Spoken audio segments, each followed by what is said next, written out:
Hello my dears, welcome to office Eduhaf. My dears, আমরা 50 days target group শুরু করেছি, যেটা WEP KP ওরিয়েন্টেড। আজকে আমাদের প্রথম দিন প্র্যাকটিস সেশনের। আমরা এর আগের দিন সমস্ত PDF আমি যেগুলো প্রদান করেছিলাম সেগুলো তোমরা অবশ্যই পড়েছো। আজকে আমরা প্র্যাকটিস সেশন করছি, তো আমাদের কতটা মনে আছে সেটা যাচাই করব। তো চলো, বেশি দেরি না করে আমরা আমাদের ক্লাসটি শুরু করি, কেমন? আজকে আমাদের ফার্স্ট ক্লাস বললাম 50 ডেজ টার্গেট গ্রুপের প্র্যাকটিস সেশনের প্রথম ক্লাস। মোস্ট ইম্পর্টেন্ট MCQ থাকছে, তার সাথে প্রিভিয়াস ইয়ার্স প্রশ্ন থাকছে। চলো শুরু করি। কোশ্চেন নাম্বার 1 কি বলেছে? গণপরিষদের প্রথম সভা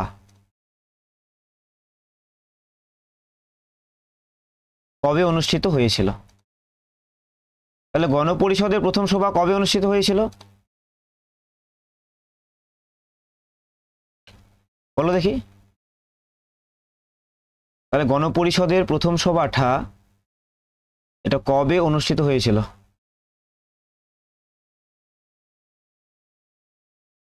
বলেছে অপশন এ 30শে ডিসেম্বর 1950, 9 ডিসেম্বর 1946, 29শে ডিসেম্বর 1947, 12ই ডিসেম্বর 1950।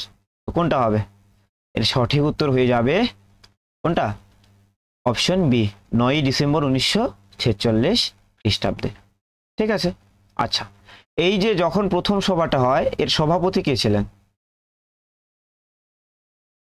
এর সভাপতি ছিলেন ডক্টর সচ্চিদানন্দ সিনহা। ঠিক আছে। এরপরে দ্বিতীয় সভা যেটা অনুষ্ঠিত হয় সেটা কবে হয়? সেটা হয় 11ই ডিসেম্বর। 11ই ডিসেম্বর। এটার সভাপতি কে ছিল? এটার সভাপতি ছিল আমাদের ডক্টর রাজেন্দ্র প্রসাদ। কেমন? বেশ, চলো কোশ্চেন নাম্বার 2 যাই। 2 নম্বর কি বলেছে? 1946 সালে গণপরিষদের প্রথম সভার সভাপতিত্ব কে করেন? তাহলে কে করেন? একটু আগেই বললাম।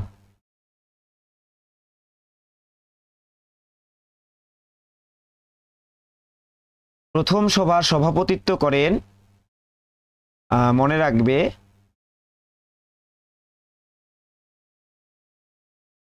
রাজেন্দ্র প্রসাদ। ঠিক আছে, এখানে বি আর আম্বেদকর হবে না, নেহরু হবে না, BN রাও হবে না, রাজেন্দ্র প্রসাদ হবে। ঠিক আছে। অপশন পরের প্রশ্ন যাই।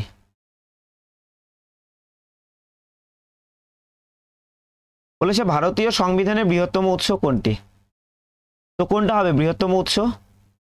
1935 সালে ভারত শাসন আইন, নাকি রাশিয়া, নাকি ব্রিটেন, নাকি 1955 সালের ভারত শাসন আইন? অবশ্যই এটা সঠিক উত্তর হয়ে যাবে 1935 সালের ভারত শাসন আইন। ঠিক আছে। তারপরে পরের প্রশ্ন 4 নম্বর বলেছে গণপরিষদের প্রাথমিক সদস্য সংখ্যা কত ছিল? কত ছিল? 211, 389, 289 নাকি 80? কতগুলো ছিল? প্রাথমিকভাবে ছিল অপশন বি 389, 389 জন। ঠিক আছে। পরের প্রশ্ন যাই।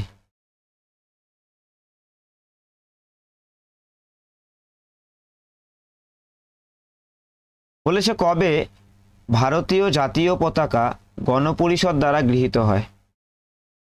কত সালে? বলেছে জুলাই 1947, আগস্ট 1947, নভেম্বর 1947, ডিসেম্বর 1947। অর্থাৎ এখানে অপশনগুলো দেখো, সমস্ত জায়গায় কিন্তু 1947 আছে। এবার তোমাকে মাসটা জানতে হবে কোন মাসে। কোন মাসে? অবশ্যই অপশন এ, জুলাই মাসে। ঠিক আছে। আচ্ছা, এই যে জাতীয় পতাকা রয়েছে, জাতীয় পতাকার যে অ্যাডহক কমিটি ছিল তার চেয়ারম্যান কে? তার চেয়ারম্যান ছিলেন হচ্ছে আমাদের ডক্টর রাজেন্দ্র প্রসাদ। কেমন? পরের প্রশ্নে চলো। কোশ্চেন নাম্বার 6 কি বলেছে? গণপরিষদের মৌলিক অধিকার বিষয়ক সাব কমিটির চেয়ারম্যান কে ছিলেন? মৌলিক অধিকার বিষয়ক কে ছিলেন? মৌলিক অধিকার বিষয়ক এটার ছিলেন আমাদের জে.বি. কৃপালিনী। অপশন এ হচ্ছে সঠিক উত্তর। আচ্ছা, এই যে আমাদের রাজেন্দ্র প্রসাদ, ইনি কিসের ছিলেন? ইনি হচ্ছে স্টিয়ারিং কমিটির চেয়ারম্যানও ছিলেন কিন্তু, হ্যাঁ, স্টিয়ারিং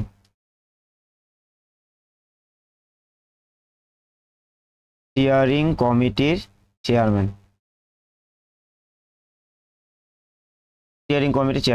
ছিলেন।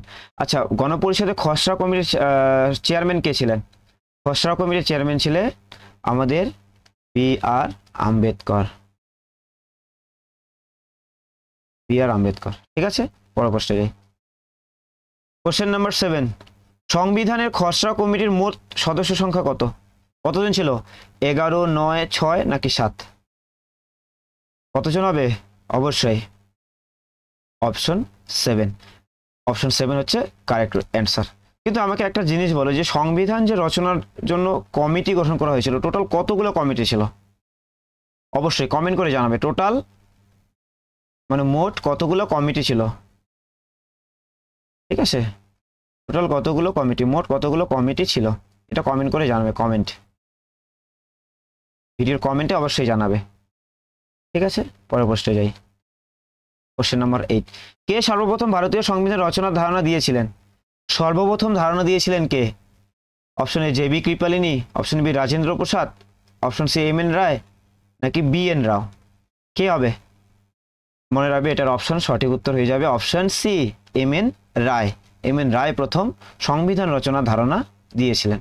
তার পরবর্তী সময়ে আমাদের কংগ্রেস সেটিকে সাপোর্ট করেছিলেন। ঠিক আছে, জাতীয় কংগ্রেস। 9 নম্বর, রাজ্য সংবিধান সংক্রান্ত কমিটির সভাপতি কে ছিলেন? রাজ্য সংবিধান সংক্রান্ত কে হবে? রাজেন্দ্র প্রসাদ, বি.এন. রাও, বল্লভভাই পেটেল নাকি গান্ধীজি? অবশ্যই এটা সঠিক উত্তর অপশন সি, সর্দার বল্লভভাই প্যাটেল। পরের প্রশ্ন বলেছে কোন ব্যক্তি সংবিধানে খসড়া কমিটির সদস্য ছিলেন না? তাহলে এদের মধ্যে কে ছিলেন যিনি খসড়া কমিটির সদস্য ছিলেন না? কে হবে? রাজেন্দ্র প্রসাদ, বি.এন. রাও, সর্দার বল্লভভাই পেটেল নাকি জে.বি. কৃপালিনী? কোনটা হবে? এটার খসড়া কমিটির সদস্য ছিলেন না হচ্ছে আমাদের ডক্টর রাজেন্দ্র প্রসাদ। বাকি বি.আর. আম্বেদকর ছিলেন, গোপাল স্বামী আয়াঙ্কার ছিলেন, আল্লাদি কৃষ্ণস্বামী ছিলেন। ঠিক আছে, পরের প্রশ্নে যাই।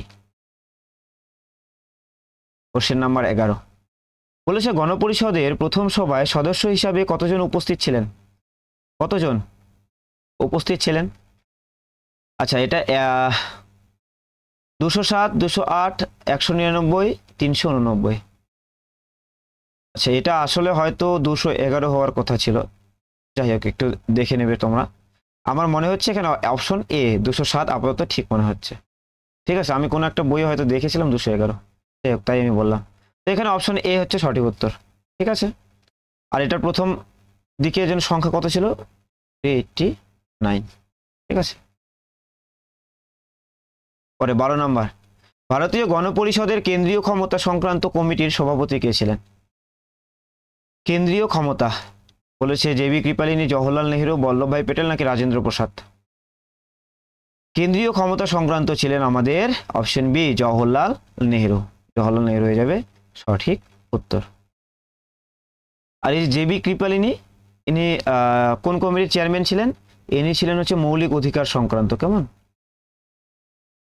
মৌলিক অধিকার সংক্রান্ত। বাকি দুটো তো তোমরা জানোই, কারণ এর আগেই আমরা বললাম। পরে বসে যাই। কোশ্চেন নাম্বার 13, ভারতের সংবিধান দিবস কবে পালিত হয়? সংবিধান দিবস? একদম সহজ, কিন্তু এখানে অনেকে ভুল করবে।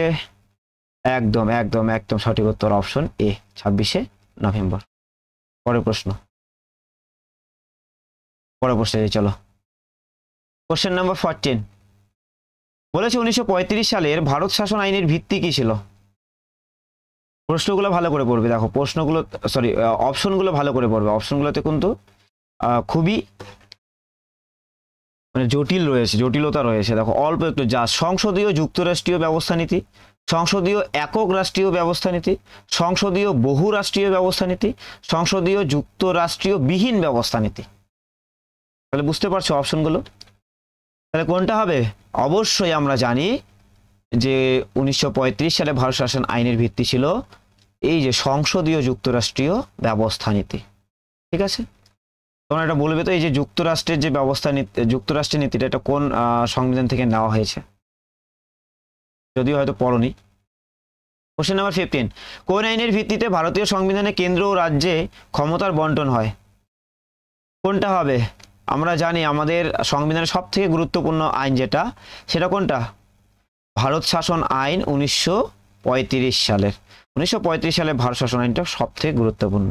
ঠিক আছে, আর এই আইন অনুসারে কি করা হয়? 3টি তালিকাকে যুক্ত করা হয়। কি কি? একটা হচ্ছে কেন্দ্রীয়, আর একটা হচ্ছে প্রাদেশিক, আর একটা হচ্ছে যুগ্ম, তাই না? 3টা তালিকাকে যুক্ত করা হয়।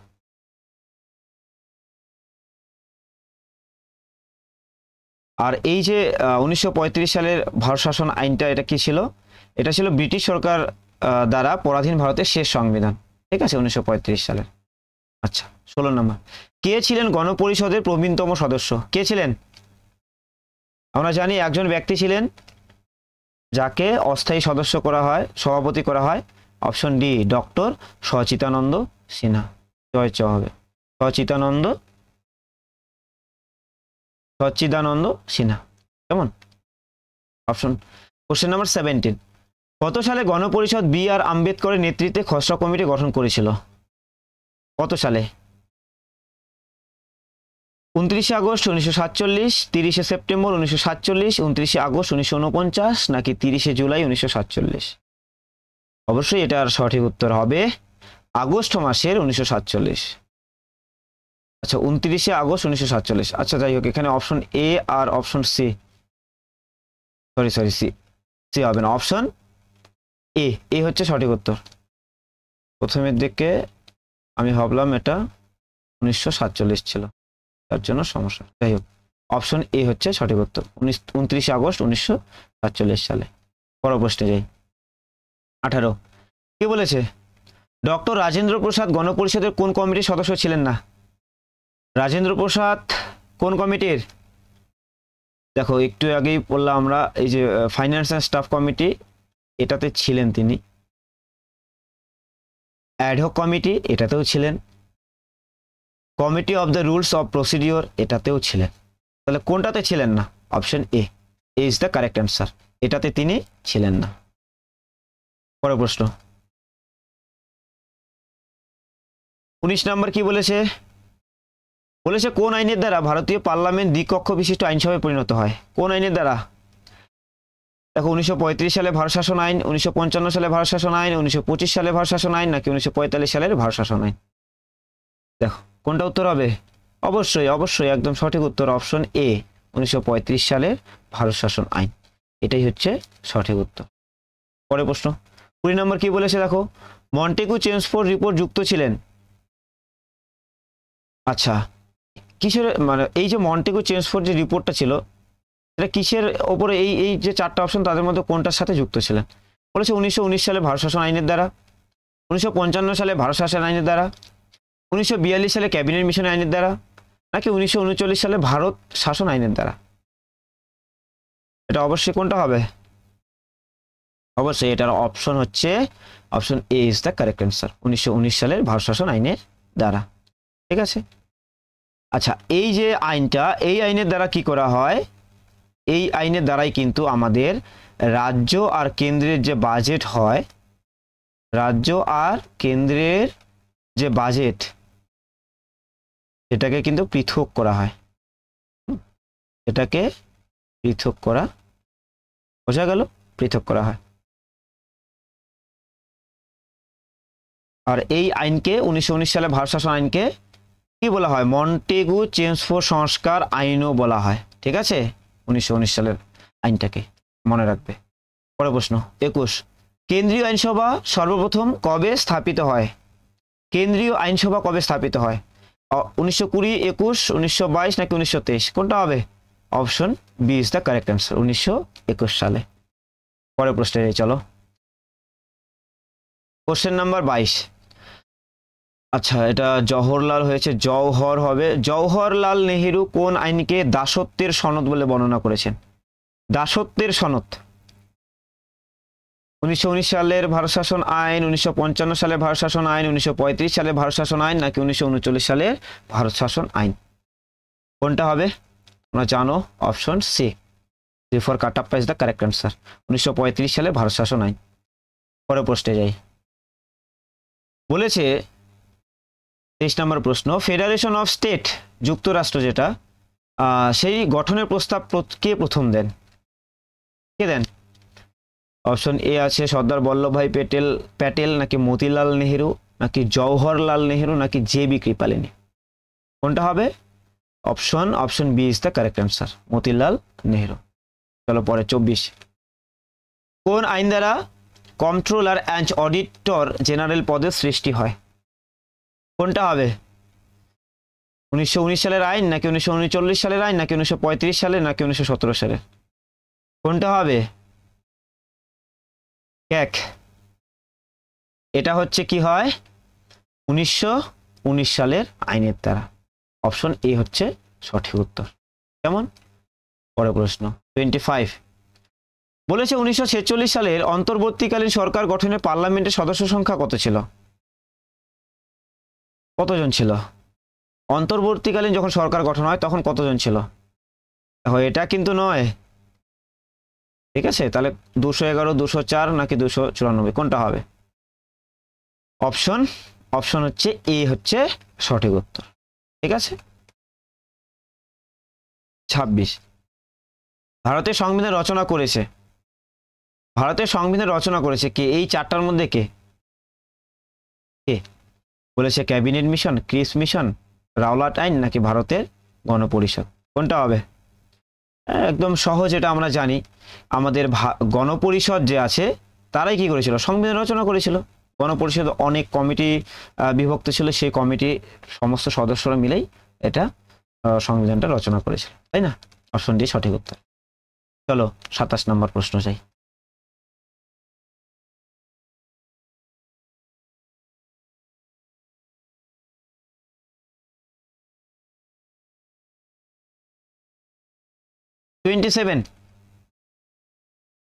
বলেছে কোন আইনের দ্বারা ভারত ও পাকিস্তান নামক দুটি স্বাধীন রাষ্ট্রের উদ্ভাবন হয়?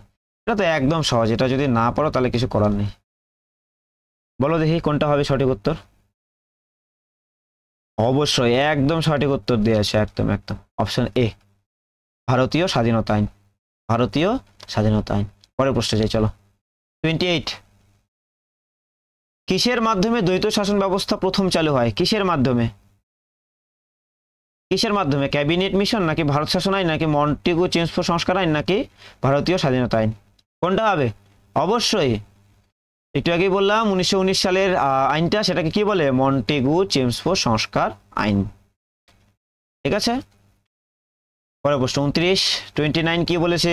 1935 সালে ভারত শাসন আইন অনুযায়ী যুক্তরাষ্ট্রের অবশিষ্ট ক্ষমতা প্রদান করা হয়েছিল কাকে? কাকে? এটা হয়ে যাবে গভর্নর জেনারেল নাকি ভাইসরয় নাকি সরকারকে নাকি কাউকেই নয়?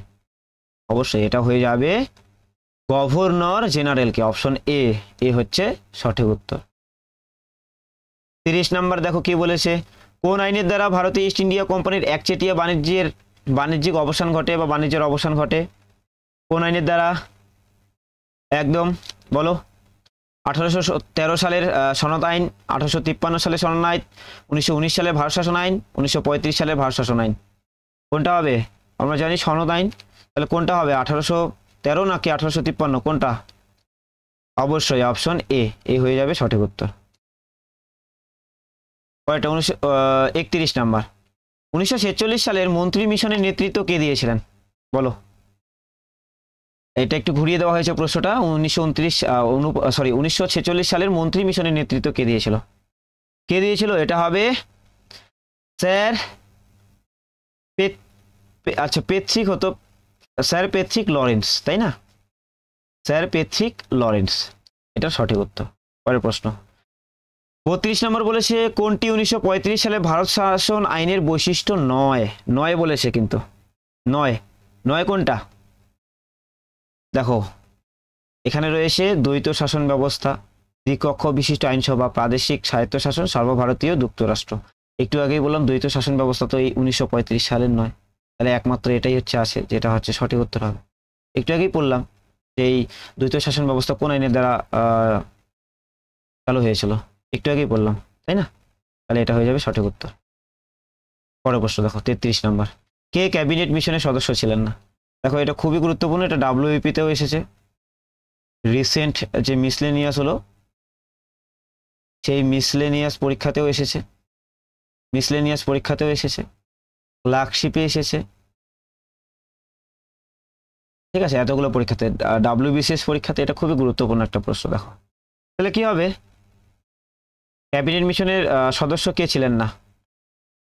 প্যাট্রিক লরেন্স, মাউন্টব্যাটেন, লিথগো নাকি জন সাইমন? কোনটা হবে? অবশ্যই অবশ্যই অপশন ডি, জন সাইমন হচ্ছে সঠিক উত্তর, তিনি ছিলেন না। ঠিক আছে, বাকি এই যে প্যাট্রিক লরেন্স থেকে শুরু করে সবাই ছিলেন। 34 নম্বরটা কে হবে? কে গণপরিষদের উদ্দেশ্যমূলক প্রস্তাবটি উত্থাপন করেন?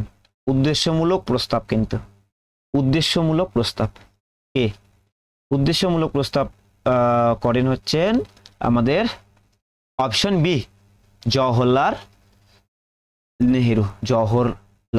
নেহেরু। ঠিক আছে, পরের প্রশ্নে যাই। 35 বলেছে ব্রিটিশরা ভারত বিভাজনের দাবি কবে স্বীকার করেন? কবে স্বীকার করেন বলো? একদম সহজ কিন্তু, এটা দেখো ভারত আইনে তো হবে না, ক্যাবিনেট মিশন পরিকল্পনা এটাও হবে না, গ্রিস মিশন প্রস্তাব তো হবে না, একমাত্র আমরা জানি এই মাউন্টব্যাটেন পরিকল্পনা যখন হয়, মাউন্টব্যাটেন যখন ভারতে আসেন তখন তিনি কিন্তু এই যে ভারত বিভাজন করেন, ভারত এবং পাকিস্তান এটা হচ্ছে বিভাজিত হয়। ঠিক আছে, পরের 36 নম্বর কি বলেছে? ভারতীয় গণপরিষদের সদস্য ছিলেন না। ভারতীয় গণপরিষদের কে সদস্য ছিলেন না এখানকার মধ্যে? এ তো ছিল জানি আমরা, কে মুন্সি এটাও ছিল, জয়প্রকাশ নারায়ণ এটা কি ছিল? এই যে জয়প্রকাশ নারায়ণ ইনি ছিলেন না, অপশন সি হয়ে যাবে সঠিক উত্তর, ইনি আমাদের গণপরিষদের কোনো সদস্য ছিলেন না। তো 37 দেখো, এটা ডাব্লিউপি কনস্টেবল লেডি কনস্টেবল 2020 সালে এসেছে এবং ডাব্লিউপি লেডি কনস্টেবল 2013 সালে এসেছিল।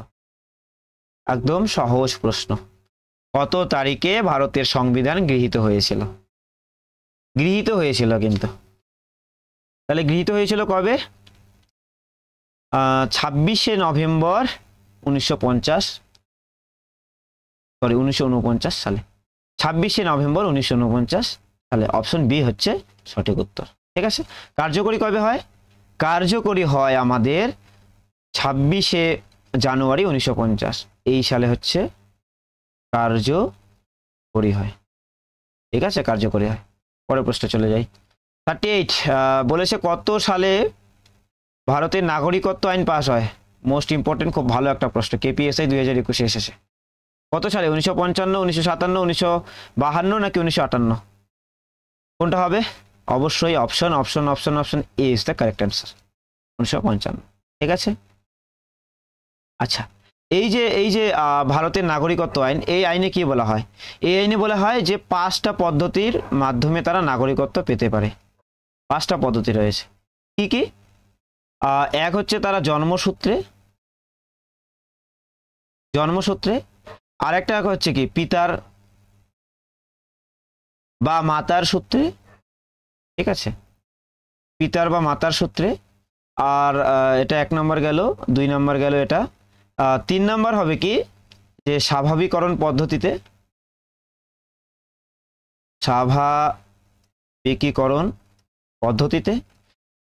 4 নম্বর হবে কি নিবন্ধন পদ্ধতিতে, এবং অপশন ডি হচ্ছে কি, বা সরি অপশন 5 সেটা হবে বিবাহ। এই বিবাহ সূত্রেও তিনি কিন্তু নাগরিকত্ব পেতে পারেন। ঠিক আছে, চলো পরের প্রশ্নে যাই। 39 কি বলেছে? ভারতের জাতীয় পতাকার নকশাকে তৈরি করেছিলেন কে? কে তৈরি করেছিলেন? বঙ্কিমচন্দ্র চট্টোপাধ্যায়, পদ্মনাভন, পিঙ্গালি ভেঙ্কাইয়া নাকি অ্যানি বেসান্ত? অবশ্যই এটা সঠিক উত্তর হয়ে যাবে option C. C for Kattappa is the correct answer, Pingali Venkayya. পরেরটা দেখো 40। দেখো কনস্টেবল প্রিলি কনস্টেবল 2018-তে এসেছে, ঠিক আছে। 40 নাম্বার। নিচের কোনটির প্রস্তাবে গণপরিষদ গঠন করার কথা বলা হয়েছিল? কার প্রস্তাবে? সাইমন কমিশন, ক্যাবিনেট মিশন পরিকল্পনা, ওয়াইভেল, আচ্ছা ওয়াভেল হবে, ওয়াভেল পরিকল্পনা নাকি ক্রিপস মিশন? কি হবে? অবশ্যই একদম একদম একদম একদম একদম option B. B is the correct answer, cabinet mission পরিকল্পনা। 41 41 কি বলেছে দেখো, নিচের উল্লেখিত তারিখগুলির মধ্যে কবে ভারতীয় সংবিধান বলবৎ হয়? আচ্ছা এই বলবৎ মানে কি? এটা মানে মনে রাখবে কার্যকর। তাহলে কত সালে? একটু আগেই বললাম। কমেন্ট করে অবশ্যই উত্তর জানাবে, কমেন্ট করে অবশ্যই উত্তরটা জানাবে, ঠিক আছে। 42 বলেছে ভারতীয় সংবিধান সভায় প্রথম অধ্যক্ষ ছিলেন, ভারতীয় সংবিধান সভায় প্রথম অধ্যক্ষ কে ছিলেন? পিএসসি ফুড এসে 2024-এর ফুড এসে যে পরীক্ষাটা হলো রিসেন্ট কিছুদিন আগে, সেখানে এসেছে। অবশ্যই সঠিক উত্তর option D. Option D is the correct answer, G V Mavalankar. 43 ভারতীয় প্রজাতন্ত্র যে সালে ঘোষিত হয়? কত সালে? প্রজাতন্ত্র কত সালে ঘোষিত হয়? কমেন্ট করে জানাও তো, দেখ কোনটা হবে। বলে দিচ্ছি 51 হবে না, ঠিক আছে, বাকি তিনটার মধ্যে হবে। 1949 বা 50-এর মধ্যে হবে, এবার বলবে কোনটা। 44 ভারতীয় সংবিধানের জনক কাকে বলা হয়? কাকে বলা হয়? একদম ইজি কোশ্চেন, একদম ইজি কোশ্চেন। আমি চাই এটাও তোমরা হচ্ছে কি কমেন্টে জানাও, তোমরা কমেন্ট করে এটাও জানাও এটার উত্তর কোনটা হবে, ঠিক আছে। যাই হোক, এই হলো আমাদের 44 কোশ্চেন্স, মোস্ট ইম্পর্টেন্ট কোশ্চেন। আশা করছি এই কোশ্চেনগুলো থেকে তোমাদের পরীক্ষায় আসতে পারে বা আসবে, এটা আশা রাখছি। এবং তোমরা অনেকেই এই অধ্যায়টা পড়েছিলে, সংবিধানের পটভূমি। এটা পড়ে তোমরা আজকে কতগুলো অ্যান্সার করতে পারলে, কত নাম্বার হচ্ছে, সেটা সবাই একটু কমেন্ট করে জানাবে যে তোমরা আসলে এই প্র্যাকটিসটা করে, এই প্র্যাকটিস সেশনটায় অ্যাটেন্ড করে তোমরা টোটাল কত নাম্বার পাচ্ছ, ঠিক আছে, বা কতগুলো ঠিক হলো।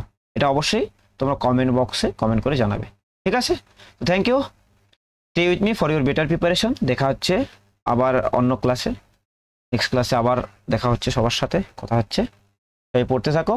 টার্গেট গ্রুপে যদি কেউ জয়েন না হয়ে থাকো তাহলে অবশ্যই টার্গেট গ্রুপে জয়েন হয়ে যাও। সেখানে আমরা প্রতিদিন সাবজেক্টটি পিডিএফ দেওয়া হয়, নোটস দেওয়া হয়, এবং আজকের যে ক্লাসটি হলো সেই ক্লাসের পিডিএফটাই তোমরা সেই টেলিগ্রাম গ্রুপে তোমরা পেয়ে যাবে।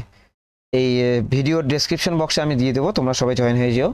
আর যারা যারা চ্যানেলে নতুন অবশ্যই চ্যানেলটিকে সাবস্ক্রাইব করে নিও এবং বন্ধুদের মাঝে শেয়ার করে দিও, যাতে নিত্য নতুন ভিডিও আপলোড করলে তোমরা সবার আগে পাও, ঠিক আছে। নিজের প্রস্তুতিকে আরও ভালো করতে অবশ্যই আমাদের সাথে আমাদের টেলিগ্রাম চ্যানেলে যুক্ত হও 50 ডেজ টার্গেট গ্রুপে, ঠিক আছে। ওকে।